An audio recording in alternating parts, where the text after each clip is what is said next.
Ahmedabad cabin વિસ્તારમાં Ahmedabad municipal corporation દ્વારા road વિસ્તારની કામગીરી અંતર્ગત ડિમોલેશન હાથ ધરવામાં આવ્યું હતું। આ દરમિયાન આઈપી ઇંગ્લિશ સ્કૂલ બિલ્ડિંગના રોડ કપાત હેઠળ આવતો ભાગ તોડી પાડવામાં આવ્યો હતો।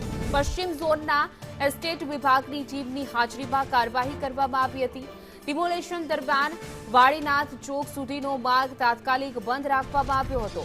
એમસી દ્વારા 24 મીટર પહોળો રોડ બનાવવા માટે માર્ગમાં અવરોધરૂપ મિલકતો પર કાર્યવાહી કરવામાં આવી રહી છે। વધુ વિગતો સાથે અમારા સંવાદદાતા હિરેન રાવલ જોડાઈ ગયા છે। હિરેન, એમસીની કાર્યવાહી છે। અમદાવાદ મહાનગરપાલિકાએ આ ડી કેબિન વિસ્તાર એટલે કે સાબરમતીમાં આ ડિમોલેશન કર્યું છે। 24 મીટરનો રોડ ખોલવાનો હોવાના કારણે જે કપાતમાં જતો હતો વિસ્તાર એ સ્કૂલનો વિસ્તાર છે એનો એક ભાગનો અત્યારે ડિમોલેશન કરવામાં આવ્યું છે। જો કે ડિમોલેશન પછી સ્કૂલ ચાલુ રહેશે કે કેમ તેને લઈને સૌથી મોટો સવાલ છે, કારણ કે અડધો ભાગ સ્કૂલનો કપાતમાં જતો હોવાના કારણે ડિમોલેશન કરવામાં આવ્યું છે, તો બાકીનો ભાગ છે એમાં જર્જરિત અવસ્થામાં સ્કૂલ કેવી રીતે ચલાવવી તે પણ એક સૌથી મોટો પ્રશ્ન છે। આઈપી ઇંગ્લિશ સ્કૂલનું આ બિલ્ડિંગ છે કે જેનો કેટલોક ભાગ તોડવામાં આવ્યો છે। આજે સ્કૂલ બંધ વેકેશન હોવાના કારણે આ કામગીરી એસ્ટેટ વિભાગે પૂરી કરી છે।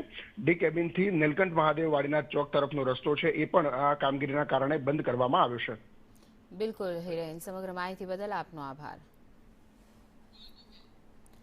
તો અમદાવાદ મનપાની આ કાર્યવાહી છે, સ્કૂલને તોડી પાડવામાં આવી છે। અડધો જે ભાગ છે એ અતિક્રમણ કર્યો હતો આ સ્કૂલ સંચાલકોએ, જેના કારણે કાર્યવાહી કરવામાં આવી છે। જો કે આજે રજા અને વેકેશન હોવાના કારણે આ કામગીરી પૂર્ણ કરી લેવામાં આવી છે। હવે અમદાવાદ તંત્ર દ્વારા જે લોકો અતિક્રમણ કરી રહ્યા છે, જે લોકોએ ગેરકાયદે ખડકલો કરી લીધો છે, એમના પર બુલડોઝર ચલાવી રહી છે। ત્યારે અમદાવાદની આ એક સ્કૂલ કે જ્યાં બુલડોઝર ફરી વળ્યું છે। જો કે અડધો એવો ભાગ હતો કે જે અતિક્રમણમાં આવતો હતો, સરકારી જમીન પર ખડકી દેવામાં આવ્યો હતો, જેના કારણે બુલડોઝર ફેરવી દેવામાં આવ્યું છે।